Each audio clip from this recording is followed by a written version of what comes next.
Hi Montana, here's your first video from the special session. I'm not sure where to start.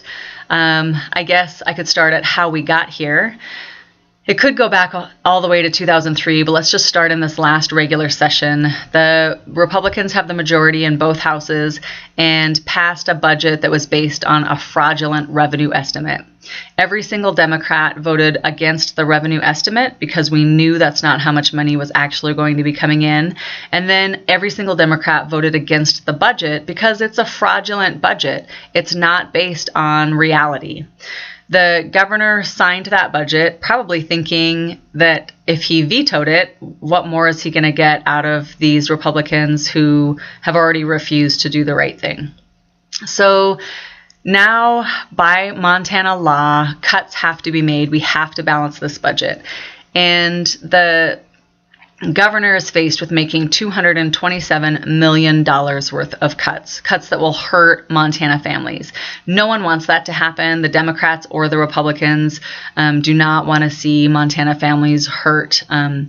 And the situation is compounded by the extreme fire season. The governor did propose a budget that would have provided for a rainy day fund and an ending balance and was based on a more reasonable revenue estimate. But the Republicans have control. They had control then and they still do, and they weren't having any of it. So the executive branch has been negotiating with the legislative branch to try to come up with a solution, and the solution that has got buy-in from both sides of the aisle in the Senate and the House has been for the governor to make $75 million worth of cuts, for us as a legislature to find $75 million worth of money that we can transfer from one place to another, and for the legislature to increase revenue by $75 million. So it's 75, 75, and 75. So a ton of conversations have been going on, conference calls, meetings, trying to hammer out what is and is not acceptable to both sides of the aisle so we can really make a difference for Montana families by coming to a special session with some agreement. The governor calls the special session, drops in bills that everyone thinks have some agreement to them across the aisle. And those bills were heard today and will be heard tomorrow in committee. Our first floor session will be tomorrow, where we will adopt rules. The bills that have been dropped and are being heard take money from school block grants for public schools. They withhold some payments into the judges' retirement system. That retirement system is funded at like 167% and could do without a couple of months worth of payments. Withhold 2 months worth of payments from the public employees' health insurance payments, and implement a 3% management fee on the state fund, who's sitting on more than $1 billion worth of investment return, increasing the tax on car rentals and hotels, and giving a fire assessment, and changing the way we allow liquor licenses. From right now, it's a lottery, and we would implement an auction system. All of these things have to have buy-in from both sides of the aisle. Neither one of them can be passed without either most of the Democrats and some of the Republicans, or all of the Republicans buying in. If the legislature cannot come up with a fix and we leave town, the governor, by law, has to implement $227 million of cuts to agencies that impact Montana families. And so on the side, I'm sure that everyone out there knows someone who's got a kid in their family that could use a little discipline. They throw fits, they're picky eaters, they just run the show, and everything the family does revolves around what this kid demands. And so meanwhile, on the side, we have what I would call the brats. They're throwing a fit. They are not going to agree to anything that's going to help Montana families. They're grandstanding over messaging.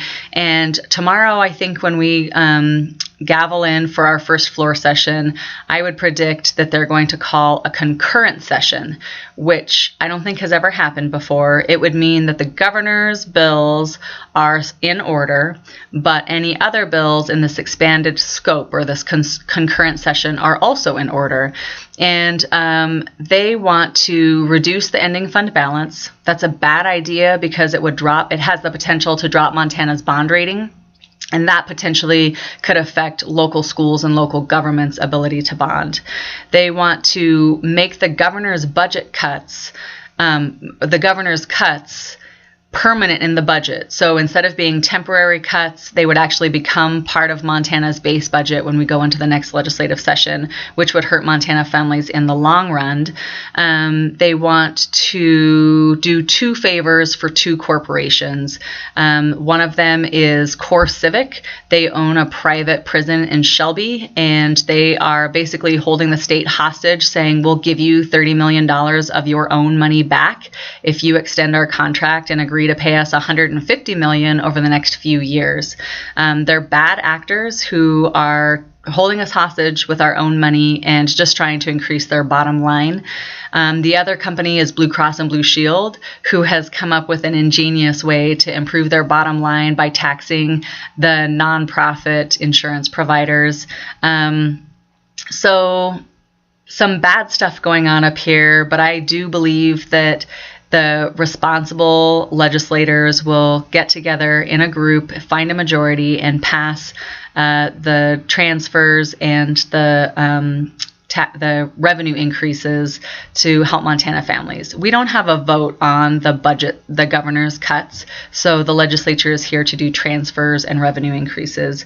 The Rules Committee's met today. That's going to be really important. I'm sure the results are probably online somewhere, and I'll let you know tomorrow how that is going to be in play. None of the bills that I just talked about from the concurrent session can be drafted or heard in committee until they get a concurrent session approved. And so that provides kind of a little wrench in the gears and causes a little bit of a time delay. Remember, though, that the Republicans, all the way back in 2003, when they got rid of some of our tax brackets and gave tax breaks to wealthy corporations, up until now, in this last legislative session, when they refused to pass a responsible budget, it's their show, they're the majority, it's their responsibility to fix it. And if they don't fix it, Montana is going to suffer $227 million worth of cuts to the most vulnerable individuals. So that brings me to today. Today, I had a hearing in Business and Labor. We heard 2 bills, Senate Bill 4, which assesses a 3% management fee on the state fund. The state fund is workers' comp insurance, basically, and they have been amassing over $1 billion worth of equity in their investments. And instead of returning that back to Montana businesses in the form of premium reductions or dividends, they've just been sitting on it. And so this bill says, hey, anyone who's got over $1 billion sitting in the bank has to pay a 3% management fee. And if this bill passes, it would actually cause the state fund to give small businesses the dividends that they should have been giving anyway, because they will make sure they don't ever have over $1 billion in their account. So it's a good short-term fix. The other bill was Senate Bill 5, which changes the liquor license system from a lottery to an auction. Those together, the liquor license bill is $30 million, and the state fund bill is $30 million. The liquor license bill is shorter than that. I can't remember if it's 6 or something. The rules that may or may not have been adopted today for the special session say that we're going to be hearing these things in joint committees. So today, the Senate and the House Business and Labor Committees heard these bills at the same time. The house that they originate in would vote as a committee and as a house. So the Senate committee would vote, and then the Senate itself would vote, and if it passes through the Senate, instead of coming back to the House committee, it would go immediately to the House for second reading. That will expedite this process. We'll see if they were able to get that through in the rules today. So a ton of stuff going on, really complicated. Thanks for hanging in here for a really long video. I'll let you know what happens as I learn about it. Thanks.